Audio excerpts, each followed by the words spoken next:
Guys हम बात करेंगे क्लास 9 की, जो कि 2023 में जिनका फाइनल एग्जाम है ये उनके लिए है और बहुत ही ज़्यादा इम्पोर्टेंट है। ये हिस्ट्री चैप्टर यानी कि इतिहास है। और फर्स्ट चैप्टर यानी कि हमारे फर्स्ट चैप्टर का नाम है फ्रांसीसी क्रांति। अब हम इस वीडियो में पढ़ेंगे फ्रांसीसी क्रांति क्यों हुई थी, कब हुई थी, कैसे हुई, क्या मजबूरी थी, उस टाइम की क्या चीज़ें थी, इन सारी चीज़ों के बारे में बताऊंगी। राजा कौन थे, क्या शासन था, क्या राजा के शासन से लोग जो है मतलब कि जनता जो है वो खुश थे या नाखुश थे, ये सारी चीज़ें मैं आपको बिल्कुल बहुत आसानी तरीके से समझाऊंगी और आप ना लाइफ लॉन्ग इस चीज़ को भूल नहीं पाओगे। क्योंकि लोगों ने झूठों का अफवाह फैला रखा है कि हिस्ट्री जो है ये सबसे कठिन वाला सब्जेक्ट है, बट मैं कहती हूँ हिस्ट्री सबसे आसान है। क्यों आसान है, मैं आपको अभी आपको लाइव प्रूफ दिखाऊंगी। आप कैसे याद करते हो, चाहे वो एमसीक्यू हो या फिर चाहे वो लॉन्ग यानी कि लॉन्ग टाइप क्वेश्चंस आंसर हो, चाहे सब्जेक्टिव क्वेश्चंस हो, जो भी है मैं सारी चीज़ें आपको बिल्कुल क्लियर करते हुए चलूँगी। एंड गाइस ये बहुत ही ज़्यादा इंपॉर्टेंट होने वाला है क्योंकि फ्रांसीसी क्रांति चाहे वो आप किसी मैं बात करूँ जॉब लेवल में भी ये पूछा जाता है, चाहे वो बीए सेमेस्टर में भी आपको पूछा जाता है ये क्वेश्चंस फ्रांसीसी क्रांति के। और ये चैप्टर यानी आपके एग्जाम की दृष्टि से या फिर हम कह सकते हैं नॉलेज की दृष्टि से काफ़ी ज़्यादा इम्पॉर्टेंट है और बहुत अच्छी तरीके से मैं आपको बताऊंगी। उससे पहले आपको जानना है इसकी इतिहास यानी कि इस आखिर क्या हुआ था। यानी कि जैसे हम लोग मूवी एक तरह से समझ लीजिए हम फ्रांसीसी क्रांति की ओर आ रहे हैं यानी मूवी देख रहे हैं, तो सबसे पहले उससे पहले ये दिखाया जाता है कि आगे क्या क्या होने वाला है, तो उनको पहले देख लेते हैं, ठीक है। सो ये हमारा खंड यानी कि खंड एक है। यहाँ पे खंड एक में हम देखेंगे घटनाएं और प्रक्रियाएं क्या हुई। ये जो घटना है क्या हुआ, उसके बाद इसकी प्रक्रियाएं क्या हुई थी।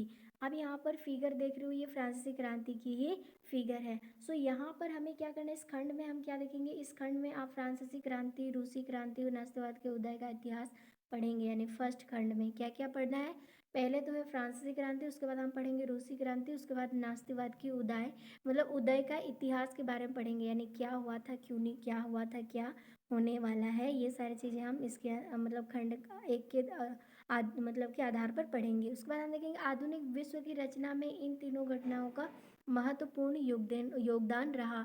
यानी कि आधुनिक विश्व में इन तीन जो घटनाएं घटी थी ये बहुत ज़्यादा महत्वपूर्ण योगदान रहा है। अब हम समझते हैं यहाँ पर कि आखिर क्यों हुआ था। यानी कि जब हम मूवी देखते हैं तो उससे पहले क्लाइमैक्स हमें दिखाया जाता है कि क्या हुआ था, आगे क्या होगा। इन सारी चीज़ों को मोटे मोटे तौर पर यहाँ पर दिया हुआ है कि आखिर क्यों हुआ था ये युद्ध, ठीक है। तो यहाँ पर क्या बोला है कि अध्याय एक में फ्रांसीसी क्रांति के बारे में जानेंगे यानी है, ठीक है। आज हम मुक्ति, स्वतंत्रता और समानता को सहज, सुलभ और सामान्य मान कर चलते हैं, ठीक है। लेकिन पहले ज़माने में ऐसा कुछ नहीं होता था, उनको गुलामी करना पड़ता था। लेकिन हमें याद रखना चाहिए कि इन सब का भी एक इतिहास ही रहा होगा, जिस वजह से आज हम आज़ादी की सांस ले रहे हैं। इसका भी एक इतिहास रहा होगा, क्योंकि इतिहास मतलब पुरानी चीज़ों को यादगार करना है, ठीक है। कि कब क्या हुआ था और क्या परिवर्तन हुआ, क्या क्या हुए, क्या परिणाम आया, सारी चीज़ें हमें इतिहास के माध्यम से पता चलता है, समय का, काल का, ठीक है। और यहाँ पर बोला है, जैसे यहाँ पर हमें बोला है कि फ्रांसीसी क्रांति के जरिए आपको इस इतिहास के एक हिस्से को समझने में मदद मिलेगी। यानी कि हम फ्रांसीसी क्रांति अगर पढ़ते हैं तो इतिहास के एक हिस्से का हमें समझ में आएगा कि आखिर इसके जरिए हुआ क्या था, ठीक है।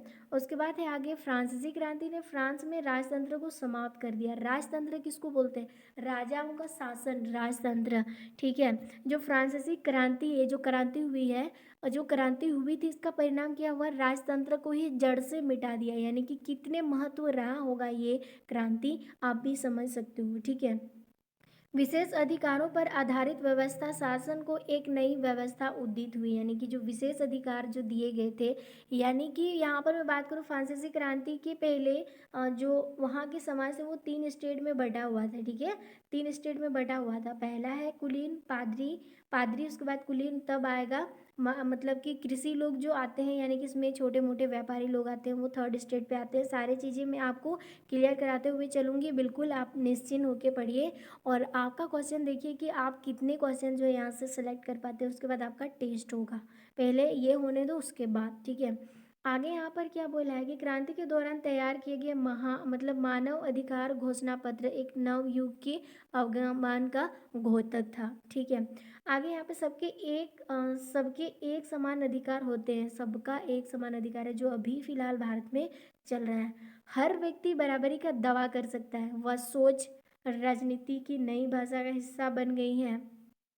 समानता और स्वतंत्रता की यह सोच नई युग का केंद्रीय विचार थी, लेकिन विभिन्न देशों में इन विचारों को नाना रूपों में समझा और साधा गया है। लेकिन अगर यहाँ पे मैं बात करूँ भारत और चीन, जैसे यहाँ पर दिया है, भारत और चीन, अफ्रीका और दक्षिण अमेरिका के उपनिवेशवाद विरोधी आंदोलनों ने कई ऐसे विचारों को जन्म दिया जो बेहद रचनात्मक और मौलिक थे, बहुत ज़्यादा रचनात्मक और मौलिक भी था। ठीक है, लेकिन इन आंदोलनों की भाषा और मुहावरों को 18वीं शताब्दी के यानी 18वीं सदी के उत्तरार्ध की घटनाओं से ही वेदता मिल रही थी। ठीक है, उसके बाद आगे देखते हैं, यहाँ पर हमें जो चीज़ समझ में आया उसके बाद चैप्टर 2 की बात करेंगे। तो इसमें चैप्टर 2 की अभी फ़िलहाल छोड़ देते हैं क्योंकि हमें चैप्टर 1 ही पढ़ना है। ठीक है, अब आते हैं यहाँ पर फ्रांसीसी क्रांति। फ्रांसीसी क्रांति आखिर हुआ क्या था? ठीक है, तो इससे पहले समझना है कि फ्रांस में जो क्रांति हुई थी क्यों हुई थी और कौन उस टाइम मतलब राजा हुआ करते थे। तो यहाँ पर समझ लीजिए फ्रांसीसी क्रांति कब हुई थी। तो यहाँ पर बोला 14 जुलाई 1789 की सुबह पेरिस नगर में आतंक का माहौल था। अब यहाँ से कहानी इंटरेस्ट होते जा रहा है, बहुत मज़ा आने वाला है। आपको वीडियो में लास्ट तक बने रहना और समझते हुए चलना है कि आखिर हुआ क्या था, क्यों शुरू हुआ था 14 जुलाई। याद रखेंगे, ये इंपॉर्टेंट है, एग्जाम की दृष्टि से वी आए हैं। मतलब इस लाइन को बहुत ज़्यादा ज़रूरी है याद करना, यानी कि 14 जुलाई। ठीक है, 14 जुलाई और 1789 को फ्रांसीसी क्रांति शुरू हुई थी। आखिर क्यों हुआ था, कब हुआ था, सुबह या शाम को, सारी चीज़ें आपको धीरे धीरे पता चल जाएंगी।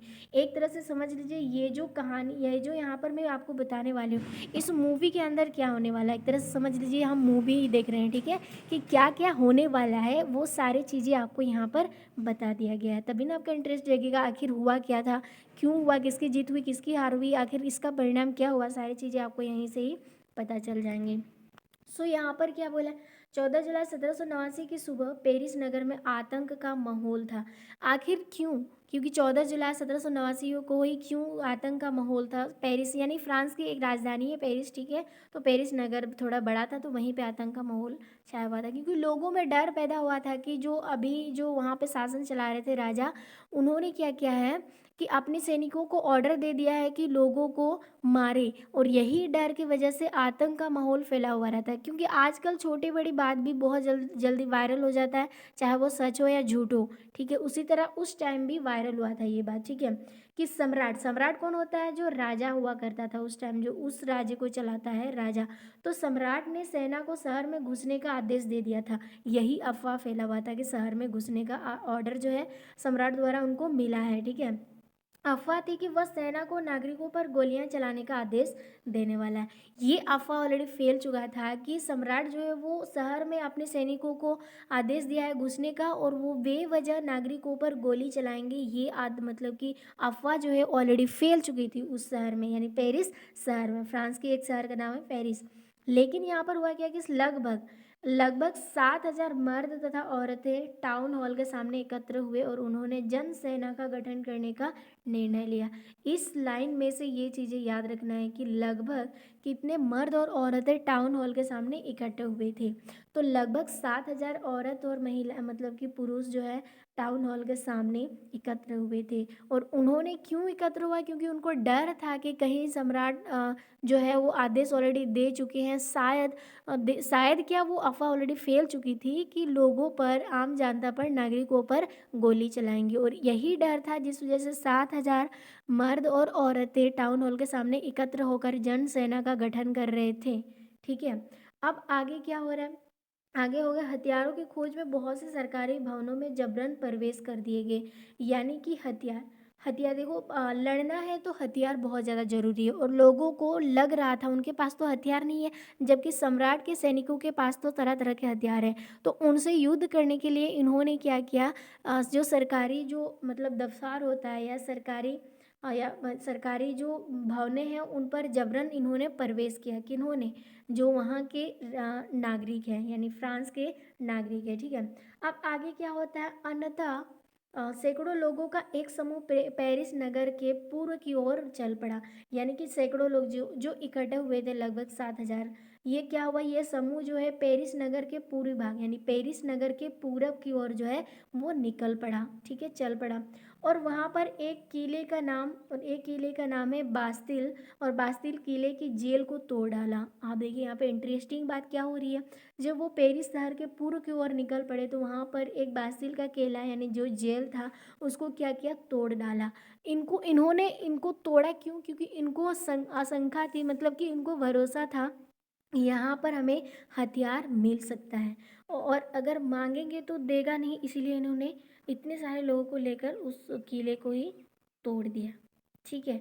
जहाँ भारी मात्रा में गोला बारूद मिलने की संभावनाएं थी, इन लोगों को जेल मतलब क्यों तोड़ा, क्योंकि उनको भारी मात्रा में क्या था, मतलब उनको गोला बारूद मिलने की पूरी पूरी संभावनाएं थी उन लोगों को, ठीक है। फिर हथियारों पर कब्जे की इस सशस्त्र लड़ाई में बास्तिल का कमांडर मारा गया और कैदी छुड़ा लिए गए। कहने का मतलब है जो इन्होंने तोड़ डाला किसको, बास्तिल के किले को, तो उस टाइम जो ये लड़ाई चल रहा था उस टाइम वहाँ के कमांडर जो है वो बास्तिल का कमांडर जो है वो उस टाइम युद्ध में मारे गए, और इसमें से जितने भी कैदी थे उनको छुड़ा ले गए, यानी कि बास्तिल के किले में जितने भी कैदी को रखा गया था वो छोड़ा ले गए। लेकिन याद रखना उसमें कितने कैदी को रखा गया था, कुल मिला के 7 कैदियों को रखा गया था, ये याद रखना बहुत ज़्यादा ज़रूरी है। सम्राट की निरंकुशता, यानी कि सम्राट की जो निरंकुश किसको बोलते हैं, मतलब कि अपने मन मर्जी से शासन करता था, लोगों के हित का नहीं था। तो वही चीज़ यहाँ पर बोला जा रहा है, सम्राट के निरंकुश शक्तियों का प्रतीक होने के कारण बास्तिल किला लोगों की घृणा का केंद्र बना था। यानी कि ये जो जो सम्राट है उनकी जो मतलब कि बेवजह शासन करना या लोगों को तंग करना, इसका ही मतलब प्रतीक था कि जो बास्तिल का किला है ये लोगों का घृणा का केंद्र बन चुका था, क्योंकि ये निरंकुश शासन यानी कि शासन चलाने वाले सम्राट का ही केंद्र था। इसीलिए किले को ढहा दिया, इसीलिए किला को ना इसी वजह से भी किला को मतलब गिरा दिया, और उसके अवशेष बाजार में, यानी एंटी पीस जो होता है ना, कि जो खराब वाली चीज़ें होते हैं उनको बाजार में उन लोगों ने क्या कर दिया, उसको बेच दिया, और इस ध्वंस को बतौर स्मृति चिन्ह मतलब संजोना चाहते थे। अब आगे क्या होता है, अब आगे ये है कि यहाँ पर क्या बोला कि इस घटना के बाद कई दिनों तक पेरिस तथा देश के देहाती क्षेत्रों में कई और संघर्ष हुए।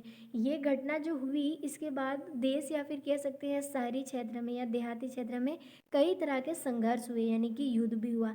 अधिकांश जनता किस लिए कर रहे थे ये युद्ध, ठीक है, तो अधिकांश जनता पाव रोटी की महंगी कीमतों का विरोध कर रही थी। एक तो अकाल, ऊपर से पाव रोटी की इतनी ज़्यादा कीमतें बढ़ गई, और टैक्स वोक्स जमा करना, ये सारे चीज़ों की वजह से तंग आकर लोगों ने क्या किया, ये क्रांति अपनाए, ठीक है।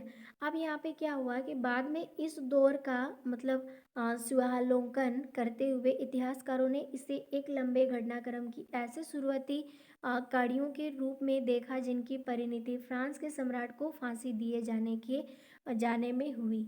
यानी कि ये जो कहानी है, ये जो फ्रांसीसी क्रांति है, ये तब तक चला, यानी कि इसी वजह से चला जब फ्रांस के राजा को जब तक फांसी नहीं दी गई थी तब तक ये युद्ध चल रहा था। हालांकि उस समय अधिकांश लोगों को ऐसे नतीजे की उम्मीद नहीं थी कि उनको कभी फांसी दिया जा सकता था। ऐसा क्यों और कैसे हुआ, इसको जानने के लिए आगे तक बने रहें। यहाँ पर वही चीज़ें दिया गया है, ठीक है।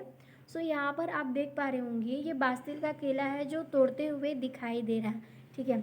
जैसे ये जो फिगर आपको दिख रहा होगा यहाँ पर, ये बहुत सारे यानी कि 7,000 औरतें और मर्द मिलकर इस बास्तिल के किले को क्या करने लगे, ध्वंस करने लगे। तो यहाँ पर वही चीज़ें दिया हुआ है, ठीक है।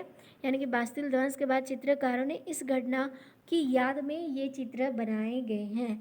आप समझते हैं क्यों हुआ, कैसे हुआ, इसको समझने का प्रयास करते अब शुरुआत होता है आपका चैप्टर। जो हमने अभी भी देखा वो तो हमने सिर्फ ये देखा कि इसके अंदर क्या होने वाला है और क्या परिणाम आया, क्यों युद्ध हो रहा था, राजा का क्या हुआ होगा, ये सारी चीज़ें हमने देखा। अब समझते हैं उनकी जड़ से शुरुआत करते हैं कि आखिर क्या हुआ था, कौन थे, क्यों हो रहा था, इन सारी चीज़ों को समझेंगे। तो यहाँ पर देखिए पहले हैं 18वीं सदी के मतलब उत्तरार्ध में फ्रांसीसी समाज, यानी कि 18वीं सदी के उत्तरार्ध में, यानी उससे पहले में जो फ्रांसीसी समाज थी वो कैसी थी, इस समाज के बारे में हम जानेंगे।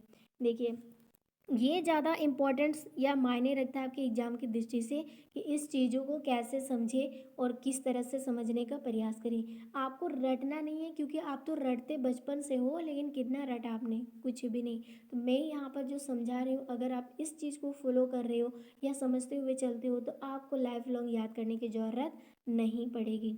सो यहाँ पर क्या बोला, 18वीं सदी के पहले फ्रांसीसी समाज कैसी थी, इनको इनको देखते हैं। 18वीं सदी के बाद तो वैसे युद्ध हुआ ना, युद्ध होने के बाद तो ये सारे राजतंत्र खत्म हो चुकी थी। तो इससे पहले के समाज को हम देखते हैं किस तरह उस टाइम की दयनीय स्थिति थी, क्या अर्थशास्त्र थी उस टाइम। ठीक है, तो समझते हैं यहाँ पर सन 1774 में। देखिए यहाँ पर ये चीज़ें बहुत ज़्यादा इंपॉर्टेंट है, यहाँ से यहाँ तक। ठीक है, ये लाइन बहुत ज़्यादा इंपॉर्टेंट है, इसको ना समझते हुए चलना है। मैं 2 बार रिपीट करूँगी। ओके, सन 1774 में बुर्वो राजवंश यानी लुई 16 यानी लुई 16वां की राजगद्दी पर आसीन हुआ।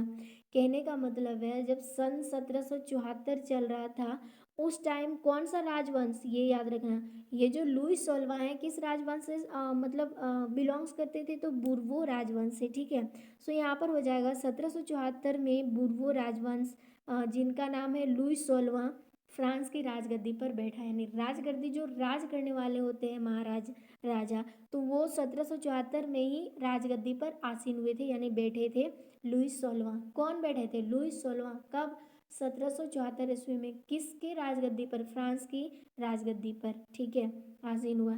अब समझते हैं यहाँ पर, तो हमें समझ में आ गया कि 1774 में बुर्बो राजवंश के लुई 16वां जो है वो फ्रांस की राजगद्दी पर आसीन हुई, ये चीज़ें हमें समझ में आए। दूसरी लाइन, उस समय उसकी उम्र केवल 20 साल थी, यानी कि जब वो राजगद्दी पर बैठा था उस टाइम इनकी जो एजेस थे वो ओनली 20 ईयर्स ओल्ड थे। ठीक है, इतने साल के थे, यानी 20 साल के थे। कौन, लुइस 16वां। ठीक है, यानी लुई 16 भी आप यहाँ पे बोल सकते हो। और उसकी विवाह, अब हमने समझा कि जब वो राजगद्दी पर बैठ रहे थे, आसीन हुए थे, उस टाइम उसकी एजेस जो है वो 20 ईयर्स ओनली थे ओल्ड। और उनके शादी यानी कि विवाह जो है ऑस्ट्रेलिया की राजकुमारी, ये चीज़ें याद रखना, उनकी विवाह यानी लुई 16वां की विवाह कहाँ की मतलब रानी से हुई थी, तो आंसर हो जाएगा यहाँ पर इसका, आपको याद रखना। उसका विवाह जो ऑस्ट्रेलिया की राजकुमारी यानी मेरी एंटोइनेट से हुआ था। यानी कि यहाँ से ये चीज़ें याद रखना है कि लुई 16वां की विवाह कहाँ की राजकुमारी से हुई थी, तो ऑस्ट्रेलिया की राजकुमारी, नाम क्या है, मेरी एंटोइनेट से हुआ था जब वो 20 ईयर्स ओल्ड के थे। ठीक है, अब यहाँ पर हुआ राज्यरोहण के समय उसने राजकोष खाली पाया, जब उनको मतलब राज्य में, उस राज्य में राजा घोषित कर दिया या राजगद्दी पर आसीन हुआ या बैठा, उस टाइम जो है यानी कि राजकोष पूरी तरह से खाली पड़ा हुआ था, यानी कि राजकोष में कुछ भी बाकी नहीं था, पैसे वैसे नहीं थे, खाली पड़ा हुआ था। ठीक है, अब आगे समझते हैं। लंबे समय तक चले युद्धों के कारण फ्रांस के वित्तीय संसाधन नष्ट हो चुके थे। अब राजकोष खाली क्यों हुआ था, क्योंकि जो लंबे समय से जो छोटे मोटे युद्ध चल रहे थे, बड़े छोटे युद्ध चल रहे थे, जिस वजह से सैनिकों के लिए हथियार बरामद कराना, उनको जॉब में पैसे देना, इस वजह से क्या हुआ था, राजकोष जो है वहाँ का वो पूरी तरह से खाली हो चुकी थी। ठीक है, संसाधन मतलब जो पैसे वैसे होते हैं। अब यहाँ पे है वासर्य की विशाल, यानी वासर्य के विशाल महल और राजदरबार के शानो शौकत बनाए रखने की फिजूल खर्ची का बोझ अलग से था। यानी कि यहाँ पर जो महल था, यानी राजा का महल था, ये क्या था, फिजूल खर्च में भी काफ़ी मस्त मगन था। यानी कि विशाल महल और राजदरबार के शानो शौकत, यानी कि उसको मतलब कि मनोरंजन बनाए रखने के लिए जो फिजूल खर्च था वो एक तो अलग से ही था। उसके बाद आगे समझते हैं लुई 16 की क्या शासनकाल थी। तो यहाँ पर बोला लुई 16 के शासनकाल में फ्रांस ने, यानी कि इसके शासनकाल में, किसके, लुई 16, फ्रांस के शासन मतलब लुई 16 के शासनकाल में फ्रांस ने अमेरिका के 13 उपनिवेशों को साझा शत्रु ब्रिटेन से आज़ाद कराने में सहायता दी थी। कहने का मतलब है लुई 16 के शासनकाल में जो फ्रांस ने अमेरिका के जो फ्रांस जो है वो मदद करी थी अमेरिका के जो 13 मतलब उपनिवेश यानी 13 ऐसे राज्य थे जो अ, मतलब क्या था ब्रिटेन से आज़ाद कराना था। यानी कि ब्रिटेन में इनको कब्जा करके रखा था वो फ्रांस ने उनको आज़ादी कराने के लिए जो अमेरिका के 13 उपनिवेश देश हैं इनको आज़ाद कराने में सहायता की थी। ऐसे तो आज़ादी नहीं हो सकती ना, उन पर खर्च किया होगा तब जाके उनको निकाला होगा ब्रिटेन के हाथों से, ठीक है। इस युद्ध के चलते फ्रांस पर जो है 10 अरब लिबरे से भी अधिक कर्ज और जुड़ गया, जबकि उससे पहले से ही 2 अरब लिबरे का बोझ चढ़ा हुआ था। लिबरे क्या है यहाँ पर है जो लिबरे, अरब तो हमें समझ में आ गया 10 अरब, लेकिन लिबरे क्या है। तो गैस मैं बताऊँ जैसे भारत के लिए रुपया सबसे ज़्यादा इम्पोर्टेंस होता है, यानी कि 1 लाख रुपया 2 लाख रुपया। जैसे अगर यहाँ पर बात करूँगी बांग्लादेश के, तो वहाँ जैसे टाका से गिना जाता है, उसी तरह यूएसए डॉलर जिसको डॉलर से गिना जाता है उत्तरी मतलब अमेरिका में, तो उसी तरह फ्रांस में ये रुपया के जगह लिब्रे जो है यही मुद्रा का संकेत है, ठीक है, इतना आपको समझ लेना है। तो यहाँ पर क्या हुआ कि इसको आज़ादी करने में या युद्ध के चलते फ्रांस पर 10 अरब लिब्रे और जो है कर्ज चढ़ गया, और पहले से 2 अरब जो था 2 अरब लिब्रे था, और अभी नया जो कर्ज चढ़ा वो 10 अरब, यानी 10 + 2 तो कुल मिला के कितना अरब कर्ज जो मतलब कि लिब्रे जो है फ्रांस के ऊपर कर्ज पड़ा हुआ है। तो आंसर कुल मिला के 12 अरब लिब्रे जो है वो कर्ज पड़ा हुआ था फ्रांस के अंदर, ठीक है। पहले से ही पहले से 2 अरब था, और अभी जो उसको आज़ादी कराने में जो कर्ज लिया था वो 10 अरब लिब्रे था, जो कम नहीं है, बहुत ज़्यादा था उस टाइम, ठीक है। अब आगे क्या होता है, सरकार से कर्जदाता अब 10% ब्याज की मांग करने लगे थे। यानी कि सरकार ने जो है कर्जदाता को अब 10% एक्स्ट्रा यानी कि ब्याज जो है मांगने लगे थे, इंटरेस्ट मांगने लगे थे, ठीक है। अब फलस्वरूप यानी कि इसका परिणाम स्वरूप क्या हो रहा है, फ्रांसीसी सरकार ने अपने बजट का बहुत बड़ा हिस्सा दिनों दिन बढ़ते जा रहे कर्ज को चुकाने पर मजबूर थी। कहने का मतलब फ्रांसीसी सरकार जो है इतने सारे कर्ज को जो डेली के डेली बढ़ते जा रहे थे, दिनों दिन जो बढ़ते जा रहे थे, इतने ज़्यादा कर्ज को लेकर वो पूरी तरह से मजबूर हो गए। यानी कि उसको देना तो है, अगर नहीं देंगे तो फिर कर्ज बढ़ेंगे। तो अब उस टाइम ये समझ में आता है कि हमें क्या करना चाहिए, जिससे कर्ज को हमें चुकाना है, और चुकाना तो पड़ेगा ही, क्योंकि कर्ज लिया है तो चुकाना तो पड़ेगा, ये तो ज़रूरी है। अगर नहीं चुकाएंगे तो इंटरेस्ट तो बढ़ते जाएगा। तो ये सब सोच के उन्होंने क्या किया होगा आगे देखते हैं, ठीक है। अपने नियमित खर्चों जैसे आप उनका जो नियमित खर्च होता है जैसे सेना के रख रखाव, ठीक है, सेना के रख रखाव के लिए खाने पीने तक, उनके वेतन तक, राज दरबार सरकारी कार्यालयों, राज दरबार का अलग खर्च होता है, सरकारी कार्यालयों में अलग, विश्वविद्यालय को चलाने के लिए फ्रांसीसी सरकार करों में वृद्धि के बाध्य हो गए। यानी फ्रांसीसी सरकार जो है वो इतना कर आ चुका था, वो मतलब फंस चुके थे एक तरह से, ठीक है। और यह कदम भी नाकाफ़ी थी, ये कदम कदम भी क्या थी, नाकाफ़ी थी। अब होगा क्या कि अब हुआ क्या कि 18वीं सदी में फ्रांसीसी समाज 3 स्टेट में बांटा था।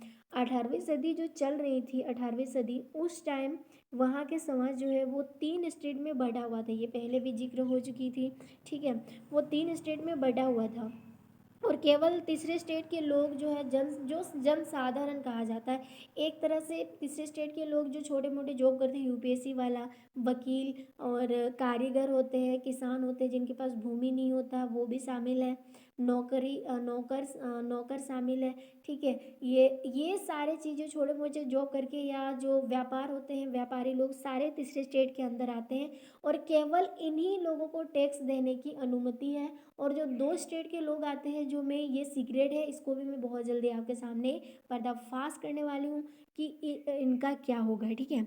तो तीसरे स्टेट के लोग जो जनसाधारण ही है, उन्हीं को कर अदा करना पड़ता है, यानी टैक्स देना पड़ रहा था जो तीसरे स्टेट के लोग आते हैं, ठीक है। अब वर्गों में विभाजित फ्रांसीसी समाज जो मध्यकालीन यानी मध्यकालीन सामंत व्यवस्था का अंग था, जैसे प्राचीन राजतंत्र पद को प्रयोग सामान्यतः 1789 से पहले के फ्रांसीसी समाज का संस्थाओं के लिए होता था। यानी कि ये जो पहले स्टेट, दूसरे स्टेट, तीसरे स्टेट, ये 1789 फ्रांसीसी क्रांति के पहले की समाज थी, जो तीसरे स्टेट के लोगों को ही कर्ज देना पड़ता था, यानी कि टैक्स देना पड़ता था, और जो पहले और दूसरे स्टेट के लोग थे उनको नहीं देना पड़ता था। आखिर वो कौन थे, कौन सा सीक्रेट है जिनको नहीं देना पड़ता है? तो यहाँ पर समझ लिए पहले स्टेट के लोग जो हैं, यहाँ पर आप देख पा रहे होंगे पादरी लोग आते हैं, पादरी लोग। ठीक है, पादरी कौन होते हैं? जो चर्च में रहते हैं, उनको थोड़ा सा भी टैक्स देने की ज़रूरत नहीं होती थी। और दूसरे स्टेट के लोग आते हैं कुलीन, कुलीन वर्ग। कुलीन वर्ग यानी कि राजा के रिश्तेदार होते हैं, ठीक है। और जो तीसरे स्टेट के लोग होते हैं, बस इन्हीं लोगों को टैक्स देना पड़ रहा था। अब हम समझते हैं इसके बाद आगे क्या बोला है, ठीक है। अब यहाँ पर देखेंगे कि फ्रांसीसी समाज की व्यवस्था जो यहाँ पर दर्शाया गया है, वो फिगर मैं आपको बहुत जल्दी दिखाने वाली हूँ। इससे पहले थोड़े से चीज़ों को देख लेते हैं। यहाँ पर पूरी आबादी में लगभग 90% लोग किसान थे। ये 100% में से 90 जो है किसान है, तो बचे कितने? 10%। 10% इतने सानों सौगातों से रहते थे, इनको ना टैक्स देना पड़ता था, ना किसी चीज़ों की टेंशन थी तो वो 90% लोग जो किसान थे और इन्हीं को टैक्स देने पड़ते थे। तो यहाँ पर समझेंगे कि मतलब किसान थे, 90% किसान थे, ये चीज़ें आपको याद रखनी है, ठीक है। और लेकिन ज़मीन के मालिक किसानों की संख्या बहुत कम थी। ज़मीन के मालिक, जो ज़मीन के मालिक होते हैं, जिनके पास काफ़ी ज़्यादा मतलब ज़मीन होते हैं, वो संख्या भी बहुत ज़्यादा कम मात्रा में थे। यानी कि बहुत सारे ऐसे लोग थे जिनके पास एक टुकड़े भी भूमि नहीं हुआ करते थे। अब यहाँ पर बोला लगभग 60% ज़मीन कुलीनों, देखिए 100 में से जो 60%, मतलब 100% अगर जमीन है तो 60% तो कुलीन लोग ले गए, कुलीन लोगों के पास है, जिनको टैक्स भी नहीं देना पड़ता था। इसमें बचा कितना? 40%। अब बताओ 40% में 90% लोग अगर उसको बंटवारा करेंगे तो कितने करके ज़मीन मिलेंगे? बहुत कम करके। आपको ये चीज़ें समझ में आ रही हैं?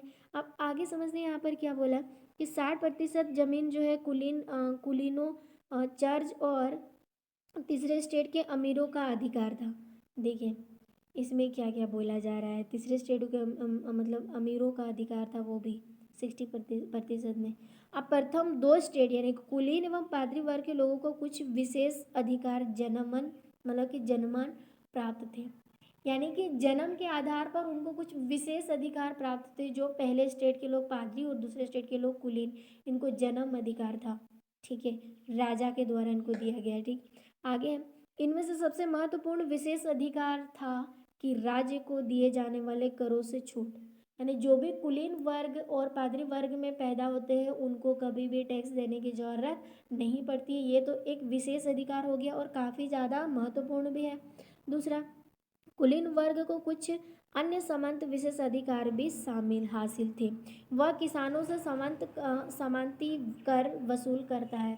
कुलीन वर्ग के लोग जो है वो किसानों से टैक्स वसूली करते थे। ये उनको अलग से मतलब विशेष अधिकार मिला था। किसान अपने स्वामी की सेवा, स्वामी के घर एवं खेतों में काम करना, किसान जो है अपने स्वामी मतलब अपने मालिक, सैन्य सेवाएं देना अथवा सड़कों के निर्माण में सहयोग आदि देने के लिए बाध्य थे। यानी कि वहाँ के गरीब जो लोग हैं वो स्वामी की खेत में काम करते हैं, उनका काम करके सैनिकों का देखभाल करते, सड़कों के निर्माण में वो पूरी तरह से फंस चुके थे, वहाँ के जो गरीब लोग हैं, ठीक है।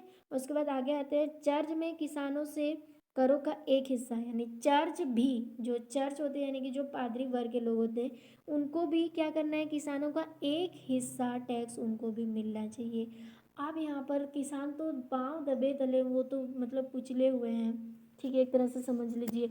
उनको सांस लेने की ये नहीं मिल रही है कि एक तो टैक्स दो, कुलीन वर्ग को भी दो, दूसरी पादरी वर्ग को भी दो, और खुद खाने के लिए भी नहीं है, तो अकाल पड़ेगा। ऐसे में कौन भला युद्ध नहीं करेगा? इसीलिए ये युद्ध चला था, ठीक है। तो यहाँ पर चर्च भी किसानों से एक हिस्से मतलब एक हिस्से कर, यानी कि टाइद, टाइद मतलब होता है धार्मिक कर। याद रखना ये चीज़ें ना, आपको एमसीक्यू में पूछता है टाइद क्या है, तो टाइद एक प्रकार का धार्मिक कर है, ठीक है। तो टाइद जो है इसको मांग मांग मतलब रूप में वसूला करता था। ऊपर से तीसरे स्टेट के तमाम लोगों को, तीसरे स्टेट के जितने भी लोग हैं, जैसे सरकार को तो कर चुकाना ही होता था, सरकार को तो टैक्स देने ही पड़ते थे, साथ ही साथ इन करों में टाइल, आप देखिए टाइल, टाइद सुनने में लग रहा है सेम है, बट ऐसा नहीं है। देखिए टाइद है आपका धार्मिक कर, और टाइल जो है वो आपका प्रत्यक्ष कर होता है। अब और अनेक अप्रत्यक्ष कर भी शामिल थे। आप बताओ कौन तो कर देने में वो क्या है, सहमत होंगे, ठीक है। अप्रत्यक्ष कर नमक और तंबाकू जैसे रोजाना उपभोग वस्तुओं पर लगाया जाता है। आप देखिए, अगर नमक और तंबाकू वाले से जो रोजाना उपयोग होने वाला है इसमें भी टैक्स लगाएगा तो आदमी तो मरबे करेगा ना, मरेगा, ठीक है। जैसे रोजाना उपभोग की वस्तुओं पर लगाया जाता था।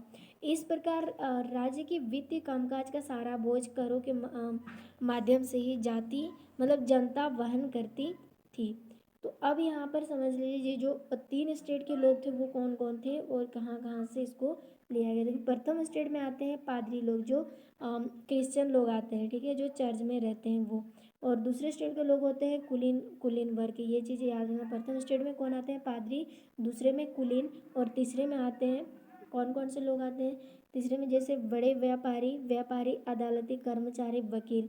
और यही तीसरे स्टेट है, इसमें किसान और कारीगर भी आते हैं, और छोटे मोटे किसान, भूमिहीन, मजदूर, नौकर, ये सब तीसरे स्टेट के अंदर आते हैं। तो आपको समझ में आ गया पहले स्टेट के अंदर कौन आते हैं, पादरी, ठीक है, और दूसरे स्टेट के कुलीन, और तीसरे स्टेट के आते हैं छोटे मोटे किसान, व्यापारी, भूमिहीन, नौकर, ये सब आते हैं। तो यहाँ तक हमने जितने भी पढ़ाई करे हैं उनको थोड़ा सा देख लेते हैं। यहाँ पे नया शब्द हमें क्या देखने को मिला था, जैसे नए शब्द में से लिब्रे, लिब्रे क्या है, तो हमने बताया था जैसे भारत के लिए रुपया है उसी उसी तरह फ्रांस के जो है वो रुपया को लिब्रे में गिनते हैं। तो यहाँ पर आंसर हो जाएगा फ्रांस की मुद्रा, जिससे 1794 ईस्वी में समाप्त कर दिया गया था, ये लिब्रा है, यानी लिब्रे हैं, ठीक है, यानी फ्रांस के ये मुद्रा। आगे है स्टेट, स्टेट क्या है, यानी कि ये जो बंटवारा है तो ग्रुप्स में बंटा हुआ है, ठीक है। क्रांति से पूर्व यानी फ्रांसीसी क्रांति से पहले समाज में सत्ता और सामाजिक हैसियत को अभिव्यक्ति करने वाले श्रेणी को ही क्या कहा जाता है, स्टेट। अब यहाँ पर आते हैं पादरी, पादरी कौन है, चर्च के विशेष कार्य को करने वाले व्यक्ति को क्या कहा जाता है, पादरी, जो चर्च में विशेष कार्य कर सकते हैं। अब आया टाइद, टाइद किस प्रकार का कर है, सो टाइद चर्च द्वारा वसूल किए जाने वाले कर को ही टाइद कहा जाता है। और यह कर जो है कृषि उपज के 10वें हिस्से के बराबर होता है। उसके बाद आता है टाइल, टाइल क्या है, ये जो सीधे राज्य को अदा किए जाने वाले कर को ही टाइल कहा जाता है। तो ये चीज़ें हमें समझ में आ गई, और ये था आपकी आज की कहानी, जो हमने जाना कि फ्रांसीसी क्रांति जो है क्यों हुई थी, और लास्ट में अंत में राजा को फांसी दी गई। उसके बाद यहाँ पर हमने और ये चीज़ें जाने की, जो फ्रांस के राजगद्दी पर आसीन हुए थे 1774 ईस्वी में, तब उस टाइम के राजा कौन थे और उनका एज क्या था, कहाँ की रानी से इनकी शादी हुई थी, और कितने अरब जो है लिब्रे जो है फ्रांस पर कर्ज पड़ा हुआ था, ये सारी चीज़ें हमने देख लिया। अब आगे आपको नेक्स्ट पार्ट में बहुत जल्दी मिलने वाला है। अगर ये कहानी या ये पार्ट आपको अगर अच्छा लगा तो चैनल को सब्सक्राइब और लाइक कर सकते हो।